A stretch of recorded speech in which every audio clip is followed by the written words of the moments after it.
Yeah, Mariah, you're right. There's no question there's a spotlight on concussions in the NFL. You might remember this when Dolphins player Tua Tagovailoa laid motionless on the field for more than 7 minutes after getting hit. Now, that incident prompted the NFL to change its response to head injuries. But what's being done about concussions in other sports, like cheerleading, for example? Well, believe it or not, research indicates that it poses a greater risk of concussions than American football. And tonight, I'm introducing you to an East Texas cheerleader who had to put her pom-poms down after she says she suffered from not one or two, but 3 concussions. Ready? Addison Bockover doesn't take her good days for granted. A good day means I'm not as sensitive. Every day is kind of different. Some days I can feel tingling with every noise and it's physically painful. As a junior in high school, Addison never imagined her health would hold her back from doing what she loves most, sports.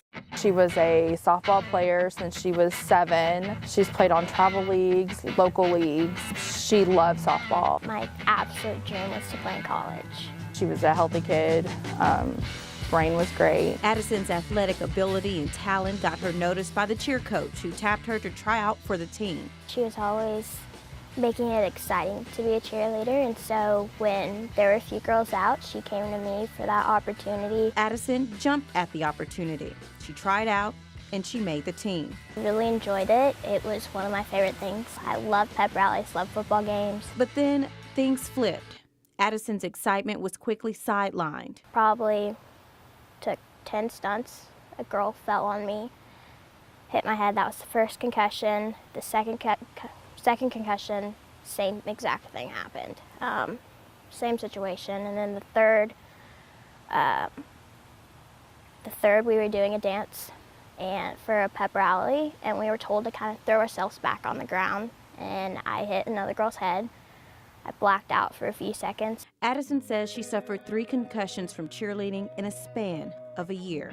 But after her third and final concussion, Addison started to have seizures. Addison flew to Littleton, Colorado to see a functional neurology practitioner at the Plasticity Center. We were seeing difficulties with her balance, difficulties with her eye tracking, and difficulties with getting an appropriate amount of blood flow to the brain. Dr. Kornfeld performed laser therapy on Addison to help increase the blood flow to her brain. We've seen a significant decrease in the prevalence of her seizure activity. She was going from about 100 a day. The symptoms that Addison is experiencing falls in line with a lot of the athletes that we've seen. Those are amateur athletes as well as professional athletes. From Athens, Texas, let's hear for Trinity Valley Community College. In the professional world of cheerleading, the glitz and glam of high kick stunts and flips can overshadow the high risk of severe head injuries. The cheer coaches at Trinity Valley Community College know that risk all too well. I was flying, doing some type of basket thing, and I just came down on someone's shoulder. So I got caught and everything. It was just the way that I got caught, hit my head. They stress the importance of taking proper protocols after suffering from a concussion. After I'd started that whole protocol, probably 3 weeks for me to actually start doing anything cheerleading related. Coach Vontae Johnson, who comes from a football background, says he takes cheerleader injuries just as seriously as he did when he was playing football. Both are very dangerous, it could be very dangerous if not done right.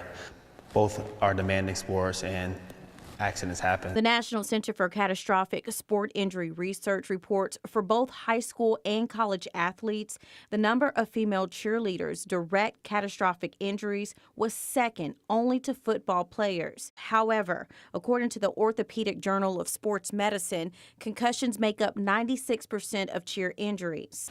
If I ever had another concussion, my brain would not be able to function.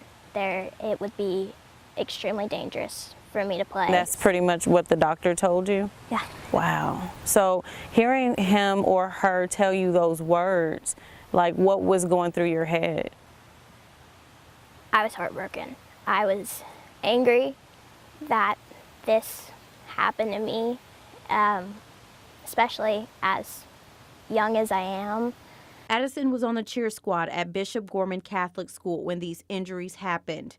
The school declined an interview to discuss Addison's injuries, but said in a statement, quote, "Our faculty, coaches, and staff are fully committed to the safety of our students and to following all protocols." Although Addison's daily seizures are down significantly, she's currently being homeschooled.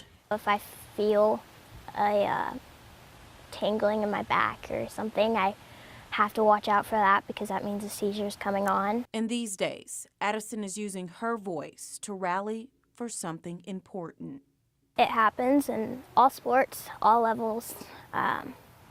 It's really important to report them, and that's really important for you to take seriously.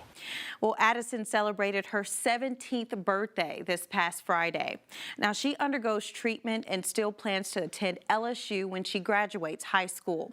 So what can you do as a coach or parent to help prevent your cheerleader from suffering from a concussion?